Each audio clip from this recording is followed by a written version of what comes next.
Hey Rasmanites, welcome back for part 2 of the Harry Potter and the Half-Blood Prince movie review. By the way, really quickly, these are indeed Razman's reality episodes, but I've decided to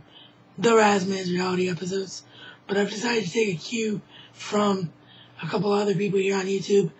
I think it's just better to say what your video's about. If your videos go in a movie series, people should know by now.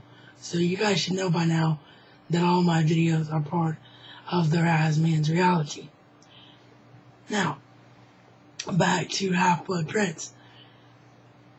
One of the things that immediately stands out about this adaptation above all others is just how accurate it is to the book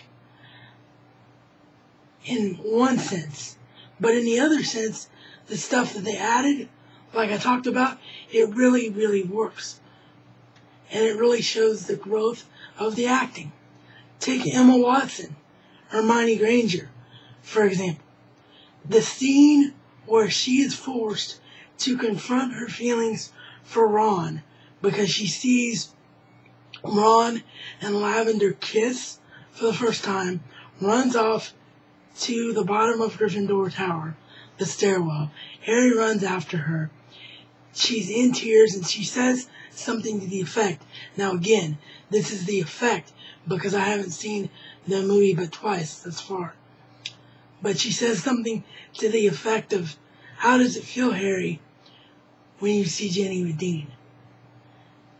I'm your best friend. I've seen the way you look at her."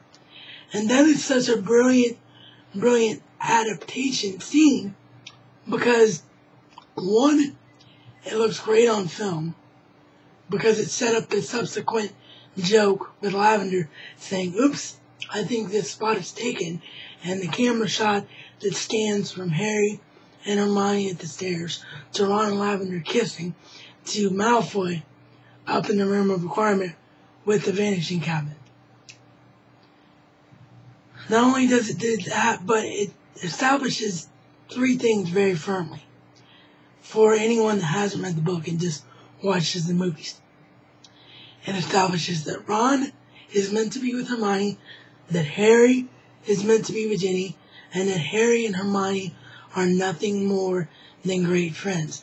And that's all they will ever be, is great, great friends. So it was a tremendous scene, and Emma really showed her acting chops because she was so emotional in that scene and so involved in it, so invested in it, that's what I'm trying to say, that it just blew my mind away. And then there's Dan. The whole thing with Felix Felicis and the way that Dan, as Harry, portrayed Felix Felicis. He had Felix Felicis basically being the wizard equivalent of being drunk.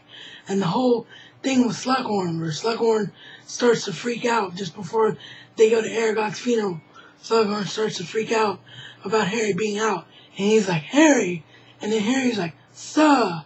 And it's just, it's so hilarious. I mean, we all know that Dan is a funny guy. If you've ever seen him do any kind of interview off of the character of Harry Potter, or about the character of Harry Potter even, anything where he's not playing Harry. That's what I'm trying to say. Anything where he's not necessarily playing Harry, but he could be just talking Harry, or talking any of his other roles. He's a very, very funny guy, but up to this point, we did not see that from him as an actor, so that was absolutely brilliant. And then there's Rupert, who, there's a scene with Harry where he's still trying, just before Aragog's funeral, where he's still trying to convince Slughorn to tell him the truth, and it's a scene when Ron has been infected by the love potion that Imelda Vane sent to Harry. And Rupert, as Ron, is in the background of this scene, and he does this hilarious thing where he jumps himself off a couch, and you almost forget to pay attention. At least I think it was a couch. It was some kind of piece of furniture in the background if it wasn't a couch. But he's so hilarious that you forget to pay attention to Harry and Slughorn. That's a very, very pivotal, important scene because Harry is getting ever closer to getting the truth out of Slughorn, but Ron distracts you brilliantly. He did it with that scene, and he did it with the comedy Quidditch. The comedy Quidditch was awesome. And then you had, in my opinion, the most essential part of the main four. That's right, normally everyone just focuses on the trio, Harry, Ron, and Hermione, but there's actually four essential young characters, and the one that constantly gets lost is the Slytherin antagonist, Malfoy. Draco Malfoy. Because I want you guys to sit back and think about this for just a second here. Had it not been for Malfoy's struggle, had it not been for Voldemort giving him this impossible task of trying to kill Dumbledore, you would not have seen the unbreakable vow with Snape and Narcissa and Bellatrix, which is so brilliantly done in the movie, by the way. It chills out my spine. You would not have seen that because it wouldn't have been necessary.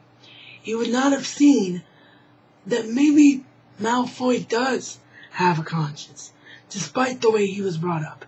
And you would not have been able to see that when the moment came, just how selfless Dumbledore was. When he says, "Severus, please," and tells Snape to kill him, he's doing it to save Malfoy. So Malfoy is an absolutely essential character, and I think that gets lost with a lot of people, and I'm not sure why. Then there's Sir Michael Gambon himself, Dumbledore.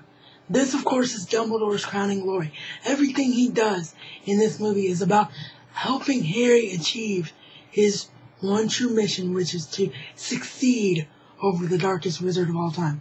And everything that Michael Gambon did as the Dumbledore character is just so spot on. He's so emotionally invested, and like I just said, in that scene with Snape, when he says, "Severus, please," it came across just the way it does in the book. It came across as Dumbledore is telling Snape to kill him for the greater good.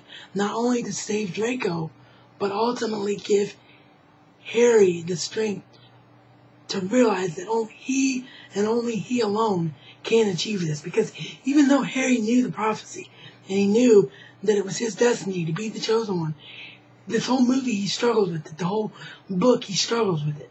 And I think had Dumbledore still been around, he would have fallen back on Dumbledore. He would have said, "Well, I have Dumbledore here, so I really don't need to do this as much as people say." Dumbledore's death ended that. With that, I'm going to end part 2. Stay tuned for part 3, which should be the final part.